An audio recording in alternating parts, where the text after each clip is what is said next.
Shabbat Shalom. Good morning. Welcome to Congregation Dor Tamid in our Shabbat morning story time. It is so good to see you all this morning as we come together celebrating this Shabbat and coming together for some stories and some singing this morning on this Shabbat day.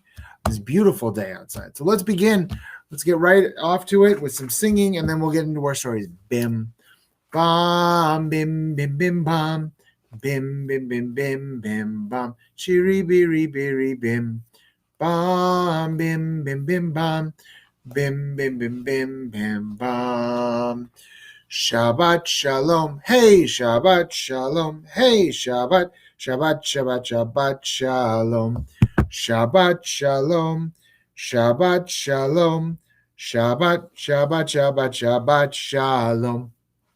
Shabbat, Shabbat, Shabbat, Shabbat, Shalom, Shabbat, Shabbat, Shabbat, Shabbat, Shalom, Shabbat, Shalom, Shabbat, Shalom, Shabbat, Shabbat, Shabbat, Shabbat, Shalom, Maya Hayom, Shabbat, Shalom, Maya Hayom. Shabbat Shalom. Shabbat, Shabbat Shalom. Shabbat, Shabbat Shalom. Shabbat, Shabbat Shalom. Shabbat Shalom. Our first story this morning is a Shabbat story, and it is called The Cricket and the Ant. And it's by Naomi Ben-Gur and illustrated by Shachar Kober.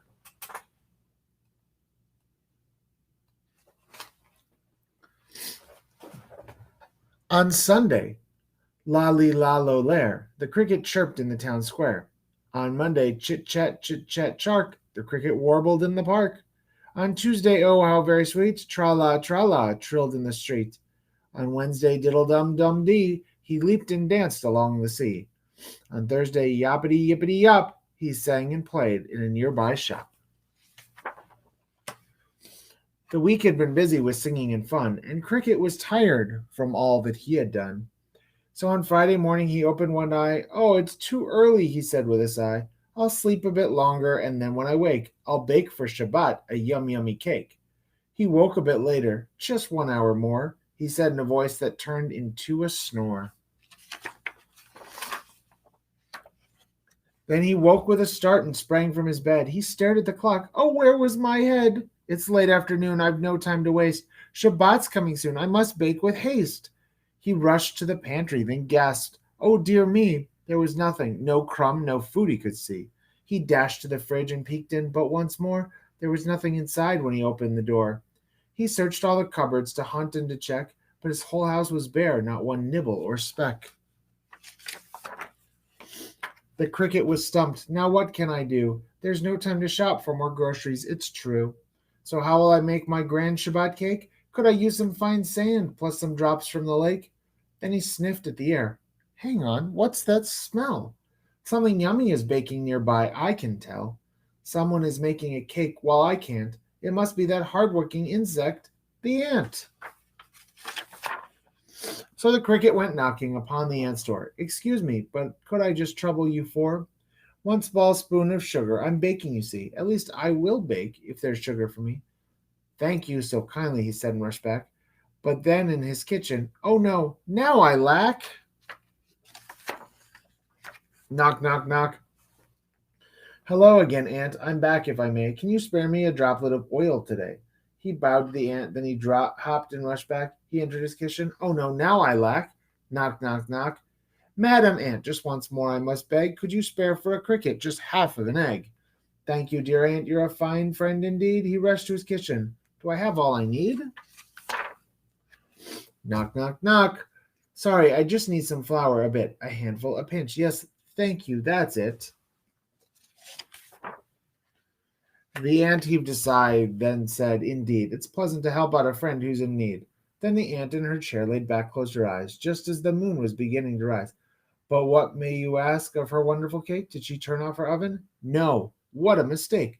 All of a sudden, she gasped and awoke. The kitchen was filled with a great cloud of smoke. She glanced at the oven. Her stomach had turned. Oh no, her Shabbat cake was totally burned. Her table was set with wine red and sweet, the candles, the challah, but no cake to eat. Aunt sighed and she felt her heart just might break, for how could she welcome Shabbat without cake? She tasted some soup, took a sip, took a bite. She chewed and she swallowed with no appetite. When all of a sudden, knock, knock at the door. Who could it be, she thought, crossing the floor. It's the cricket, all smiles, and what's on his tray? A cake for Shabbat, for this most special day. My dear friend, said Cricket as he pulled out a chair, I've baked us this cake that I hope you will share. Side by side at the table, the cricket and ant clink their glasses together. L'chaim, they chant. They sing and they dance, and their joy has no end. Let's welcome Shabbat with the ant and her friend. Our next story this morning is called Oy Life in a Shoe. It's by Bonnie Grubman and illustrated by Dave Matran.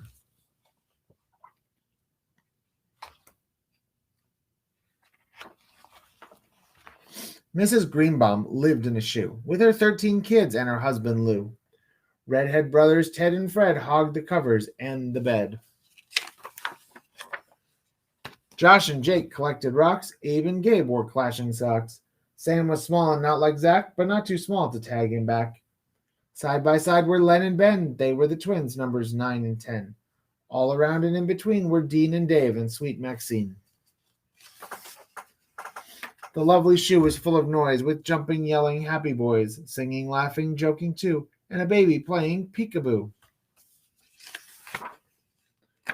But the husband kvetched from day to night. Oy vey, it's loud and much too tight. I'm sick of looking at this mess, and a grump I am, I must confess. Then go to the rabbi, said his wife. He'll help you find some peace in life. My home is shrill and small, Lou sighed. From heel to toe we're squished, he cried. 12 good boys and a baby too, with a snoring wife. What's a man to do? The rabbi spoke when he heard Lou's plea. Take home 2 chickens and listen to me. Ask me no questions and do as I say. I know what I'm doing. Now be on your way.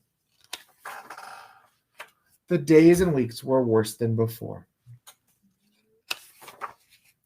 So Lou went back to the rabbi's door. Rabbi, he said, what should I do? The chickens are flapping and pecking us too. The rabbi spoke when he heard Lou's plea. Take home 3 goats and listen to me. Ask me no questions and do as I say. You don't need to worry. Now be on your way. Lou was befuddled, but did what he said. Lou brought in the goats and popped into bed. The snoring was bad, but in sync with the clucking, and hard on the ears was the bang and bucking. The children were yelling, they're ruining our stuff. Take them away. Enough is enough. The days that followed were worse than before. So Lou went back to the rabbi's door. Rabbi, he begged, what should I do? Where must sugar, he said. That place is a zoo. The rabbi spoke when he heard Lou's plea. Take home 2 geese and listen to me. Ask me no questions and do as I say. Things will improve. Now be on your way. Oy vey, Lou sighed and bowed his head. But Lou trusted the rabbi and did what he said. The laughing, the singing, the fighting, the crying was nothing compared to the poultry gone flying. Life in the shoe was worse than before. So Lou went back to the rabbi's door. Rabbi, Lou sobbed, what should I do? We've been chasing goats the whole night through. My nerves are shot and the shoe is stinking. Rabbi or not, what were you thinking? The rabbi smiled when he heard Lou's plea. I know what I'm doing, I promise you'll see. Ask me no questions and do as I say. Your troubles will change for the better today.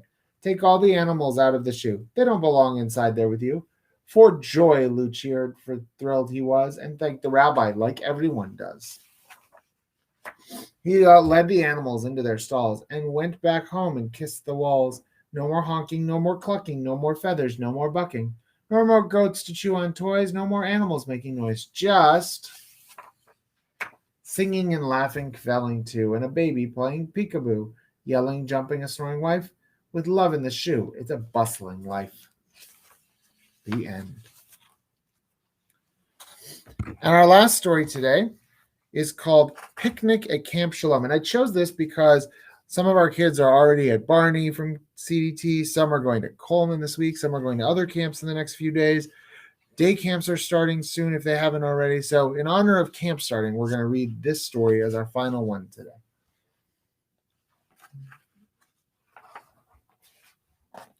Someone giggled behind me as I waited to take the swim test. I turned around and saw a girl with red, curly hair. She was wearing a blue bathing suit with silver stars. It was exactly like mine. Twins, she said, smiling. Aren't you in my cabin? I asked. I remembered seeing a girl with red hair rush in just as we were leaving for the lake. Yes, I came in late. My name is Sarah. I'm Carly. We talked some more while we waited our turn. After the swim test, our counselor Jenny called everyone together for a scavenger hunt. Sarah chose me as her partner, and we ran all over camp hunting for Welcome to Camp Shalom flags. We found the most and won a prize. Good teamwork, Jenny said, giving us each a beaded necklace. Lights out for the cabin was at 9 o'clock, but Sarah and I whispered for an extra hour. We discovered that both of us love music. Sarah told me she sang with the band at her sister's bat mitzvah party. I told her about my solo at the school's choral concert. The next day, just after swimming, Jenny stood at the cabin door waving an envelope. Mail call, she announced. Sarah wins the prize for the first letter home. She's inside changing. I'll give it to her, I said, taking the letter and reading the name on the envelope. Frankfurter, I shouted when Sarah came out. Your last name is Frankfurter, like the hot dog? I opened my arms to give her a hug. Sarah grabbed her letter. My name's not funny, she said in a cold voice. Before I could explain, she ran down the path to the dining hall. What happened? Jenny asked when she saw me eating alone. Did you and Sarah have a fight? As I told Jenny about my mistake, tears spilled onto my sandwich. Sarah thinks I made fun of her name, but it's exactly the opposite. At home, everybody had short, plain names like Jones or Walker. Finding a friend named Frankfurter was like finding a twin. You were just excited, Jenny said. Sarah will understand. But for the rest of the day, Sarah avoided me. At the lake, she shared a paddle boat with someone else. When we played volleyball, she made sure to be on the opposite side. In the crafts barn, she worked at the farthest table away from me. I couldn't get anywhere near her until we went to the music house. She sat down in the front row, and I grabbed the seat behind her. Sarah put her fingers on her lips. Shh, Jenny's talking, she said. Tomorrow is Shabbat, Jenny said, passing out music sheets. Our bunk will lead the singing after dinner. The first song she taught us was about friendship. I sang as loudly as I could, hoping Sarah would feel a message from me. That sounds beautiful, Jenny clasped, but we can make it more interesting. Let's start this song off as a duet and then have everybody else join in. A duet, that meant two people would be picked to sing together. I closed my eyes wishing. Sarah and Carly, Jenny pointed at us. Come up here and give it a try. Sarah and I stood side by side. She opened her mouth wide, but the rest of her body was stiff like a wall. And when we were done, she ran out of the room. Give Sarah some space, Jenny said. She'll listen once she cools off.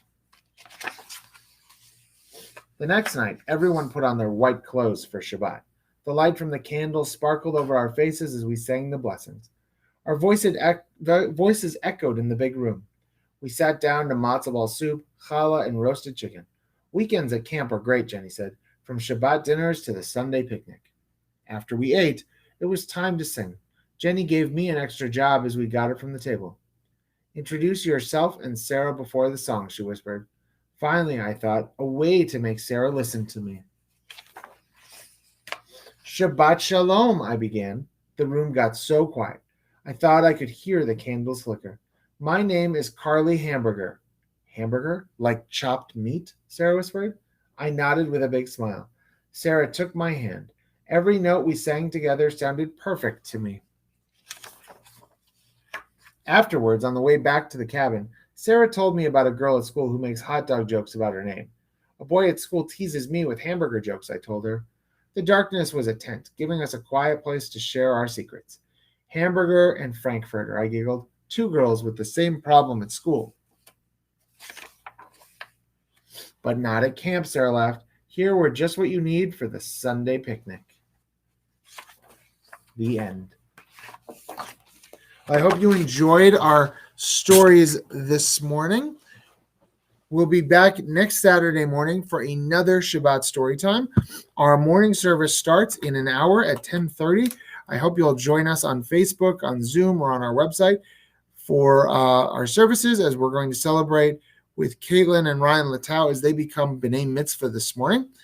Until next week, though, I hope you have a great week, a great rest of your Shabbat, and I will say Lehitraot to you. I'll see you soon, my friends. Shalom chaverim, shalom chaverim, shalom, shalom. Lehitraot, lehitraot, shalom, shalom.